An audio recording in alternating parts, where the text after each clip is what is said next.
పిల్లలు పేరెంట్స్ మెచ్చిన university సంకల్ Chand Patel university Gujarat. నమస్తే శేఖర్ గారు. నమస్తే సౌరవ్ గారు.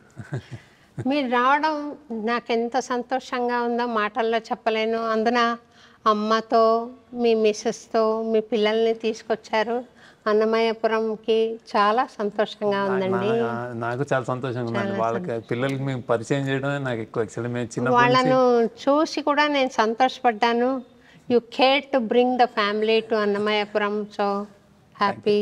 అక్కడ ఎప్పుడో చాలా ఏళ్ల క్రితం మీరు ట్యాంక్ బండ్ మీద జరిగిన నగర సంకీర్తనకి వచ్చారు. మళ్ళీ అన్నమయ్యపురంకి ఒకసారి ఆహ్వానించాలి అని నా కల ఇన్నాళ్లకు సాకారమైంది. ఎందుకో చెప్పనా, మీరు కుబేరా సినిమాలో అన్నమయ్య కీర్తన పెట్టారు. బహుశా ఆ అనుబంధం వర్క్ చేసిందో ఏమో అని నేను ఒక భక్తురాలిగా అనుకుంటున్నాను. కాకపోతే నేను సహేతుకంగా చెప్పాలంటే తగిన స్థాయిలో కార్యక్రమం ఏర్పాటు చేసి మిమ్మల్ని ఒకసారి ఇక్కడికి ఆహ్వానించాలి. తప్పకుండా వస్తాను. ఇదే నాకు యాక్చువల్లీ ఫస్ట్ టైం రావడం. ఇంత పెద్దది, ఇంత అంటే ఇంత పవిత్రంగా ఇంత పెద్ద మూర్తి పక్కన అన్నమయ్య అది ఉందని నేను అనుకోలేదు. నేను ఫస్ట్ టైం నేను చాలా ఆనందంగా ఉంది నాకు యాక్చువల్లీ వచ్చినందుకు. మీరంటే నాకు ఎలాగో అభిమానం ఉంది చిన్నప్పటి నుంచి. మీ పాటలు అన్నమయ్య అంటే మీరు బాలకృష్ణ ప్రసాద్ గారు ఇద్దరు ఉండేవారు నాకు బేసిక్గా. అదిగో అల్లదిగో అని దూరదర్శన్లో మీ గొంతు కంగు నినిపించేది. ఎవరు ఈవిడ అన్నట్టు. అసలు ఆ పరిచయం అన్నప్రచారి పరిచయమే మీ వల్ల. దానికి నేను నిజంగా కృతజ్ఞత.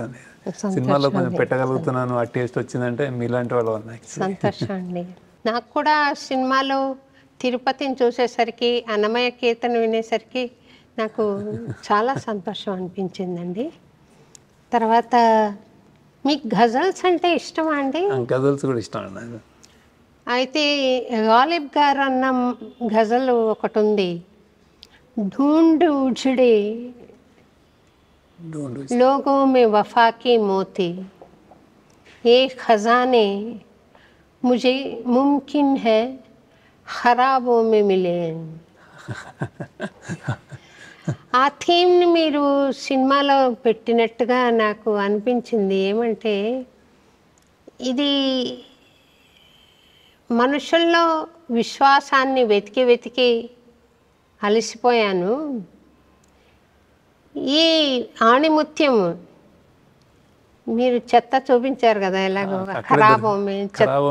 చెత్తలో దొరుకుతుందేమో అని అంటాడనమాట.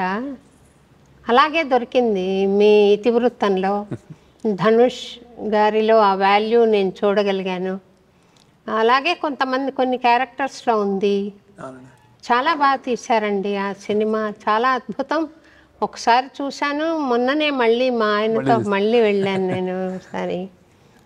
అలాంటి సినిమాలు వస్తే సమాజం కొంచెం ప్రక్షాళన అవుతుందేమో, కొంచెం ఆలోచన రేకెత్తించిన వాళ్ళు అవుతామేమో అని అనిపిస్తుంది. నా ప్రశ్న ఏమిటంటే, మీకు అలాంటి సినిమా తీయాలి అన్న ఆలోచన ఎలా వచ్చింది?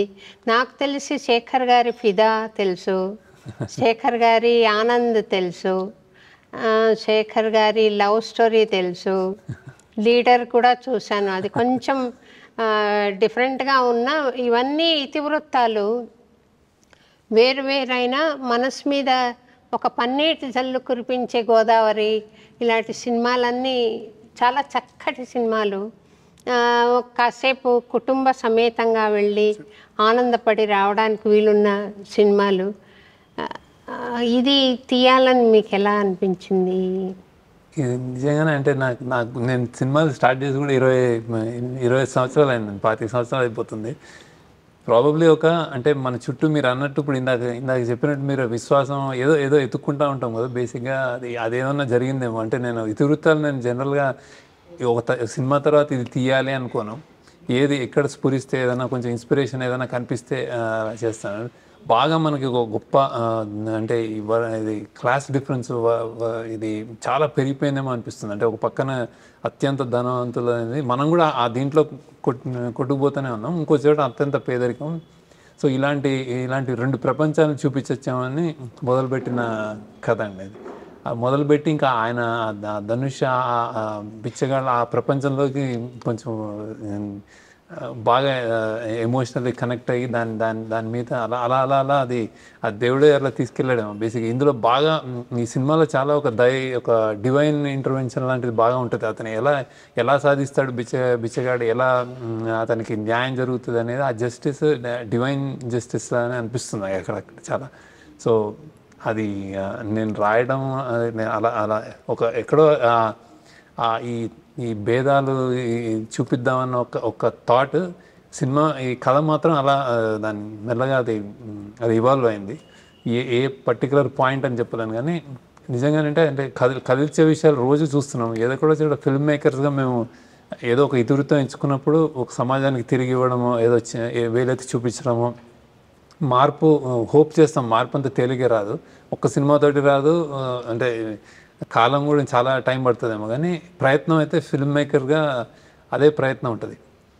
నేను జనరల్గా మీరు అన్నట్టు ముందు సినిమాల్లో చాలా అంటే ఒక పోయిటిక్, ఒక ఆనందదాయకమైన ఒక మ్యూజికల్ అట్లాంటివి తీశాను, కానీ మంచి కాఫీ లాంటి సినిమా అది. కానీ ఎక్కడో ఒక మన లోపల ఇన్నర్ వాయిస్ లా ఉంటుంది. అంటే ఒక అలాంటి నేపథ్యంలో ఒక చిన్న అనిపించి ఇది రాయడం జరిగింది. సో చాలా బాగుందండి, ఇతివృత్తం చాలా బాగుంది. అంటే రాజేశ్వరి అని మాకు ఒక వాలంటీర్ ఉందండి. ఆవిడ నాతో పాటు ఫస్ట్ టైం నేను వెళ్ళినప్పుడు వచ్చి వాళ్ళ ఒక భిక్షగాన్ని ఫినరల్ చేస్తూ తీసుకెళ్ళి ధనుష్ డాన్స్ చేస్తూ పోయిరా పోయిరా పోయిరా మామ అని పాడతారు కదా, ఆ పాట డాన్స్ జరుగుతున్నప్పుడు కనీసం ఇప్పుడైనా ఐటమ్ సాంగ్ వస్తుంది అనుకున్నానండి, రాలేదు. ఏవీ లేకుండా ఈయన ఇంత అద్భుతంగా తీశారు సినిమా అని ఆమె అన్న మాట నాకు కొంచెం ఆలోచన వచ్చిందండి. ఇప్పుడు సినిమాలు ఎలా ఉన్నాయి అని చూస్తే ఒక ఫామ్లా ఉంది కదా, ఫైట్స్ అని, డ్యూయట్స్ అని, హీరోయిన్ అని, హీరో అని, ఇలాగా ఆ అపభ్రంశాలు ఏమి మీరు మనసులో పెట్టుకోకుండా కేవలం ఇతివృత్తం ప్రధానంగా తీశారు కదా, అది నాకు చాలా సంతోషం అనిపించింది. ఒకసారి మిమ్మల్ని ఇక్కడికి పిలిచి ఇంటర్వ్యూ చేయాలి అన్న కోరిక కూడా నాకు కలిగిందండి. సినిమా సక్సెస్ బాగా అయిందండి, చాలా బాగా రిసీవ్ చేసుకున్నారు. మంచి అంటే నేను ఊహించిన దానికంటే ఎక్కువ సక్సెస్ ఇచ్చారు. కానీ మీరు ఇలా పిలవడం నాకు ఆ రోజు మీరు పిలవగానే నాకు అత్యంత అంటే చాలా ఆనందం వేసిందండి. అంటే ఇమ్మీడియట్ ఎప్పుడు రావాలని చూసాను నేను.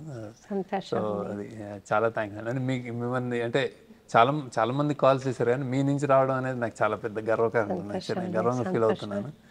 అండ్ అది అంటే మీరు అన్నట్టు నేను సినిమాలో కథ రాసుకున్న తర్వాత కథకి న్యాయం చేయడం తప్ప అది ఆ ఇతివృత్తానికి న్యాయం చేయడం, మనం ఎప్పుడూ ఇన్విజిబుల్ పీపుల్ అంటారు. ఇప్పుడు మన చుట్టూ ఉన్నారు, కానీ మన చుట్టూ ఉన్న వాళ్ళు మనకి కనిపించట్లేదు, బిచ్చగలిగిన వాళ్ళు ఎంతోమంది అలా.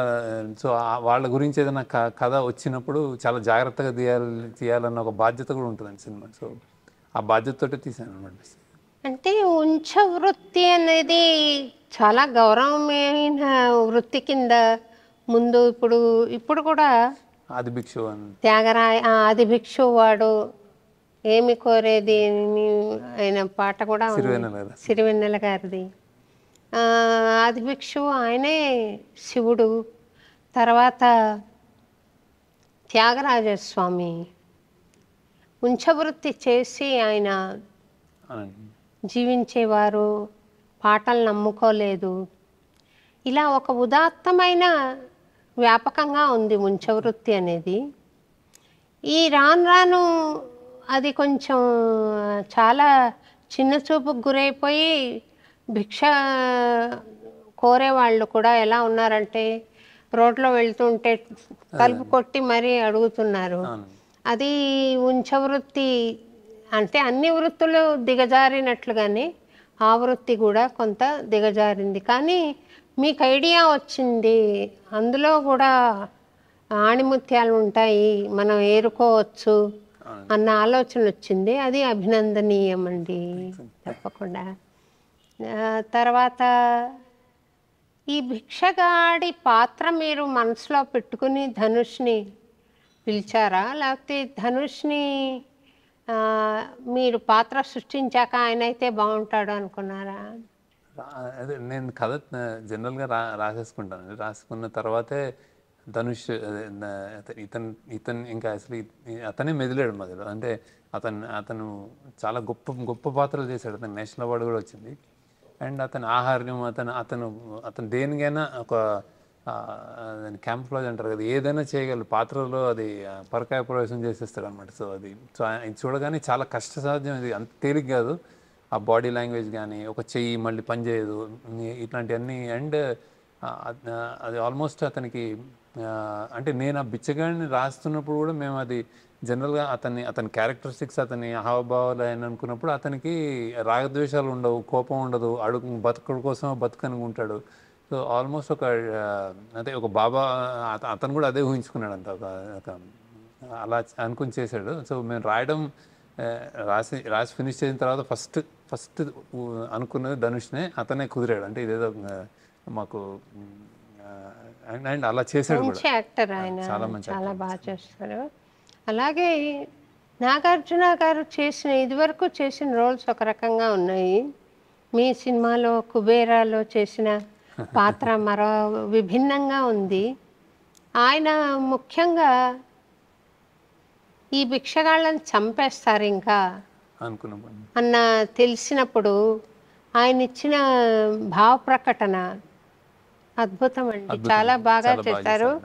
అయితే నేను ఆ క్రెడిట్ మీకు కూడా ఇవ్వాలి అని అనుకుంటున్నాను. ఎందుకంటే ఆయన నాగార్జున గారే వేదిక పైన ఎటువంటి భేషజాలు లేకుండా నాకు మీ నటన ఏదో నేర్పారు. నేను రోజు కొత్తగా ఫీల్ అయ్యాను అని చెప్పడం నేను విన్నాను. చాలా సంతోషం అనిపించింది. మామూలుగా ఆయన కనపడతారు పాత్రలో, ఇక్కడ దీపక్ కనిపించారు. మీ కృషి కనపడుతుంది.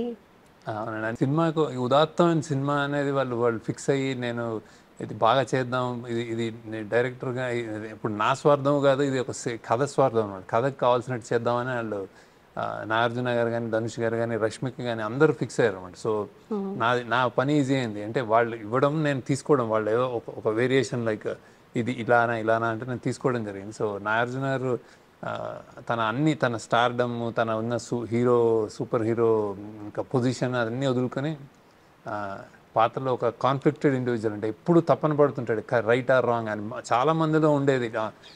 ప్రతిరోజు ప్రతి మనిషి అలాంటి తపనకు గురవుతాడు. ఇంకా యాక్చువల్లీ మనం ధనుష్ క్యారెక్టర్, దేవా క్యారెక్టర్కి అతనికి బతుకు కోసం బతుకన్న ఒక సింపుల్ ఇది తప్ప ఇంకేం లేదు. ఇతనికి కాన్ఫ్లిక్ట్ ఉంది అనమాట. సో అది బాగా చేశాడండి, చాలా బాగా చేశాడు. చాలా బాగా వచ్చిందండి అది కూడా.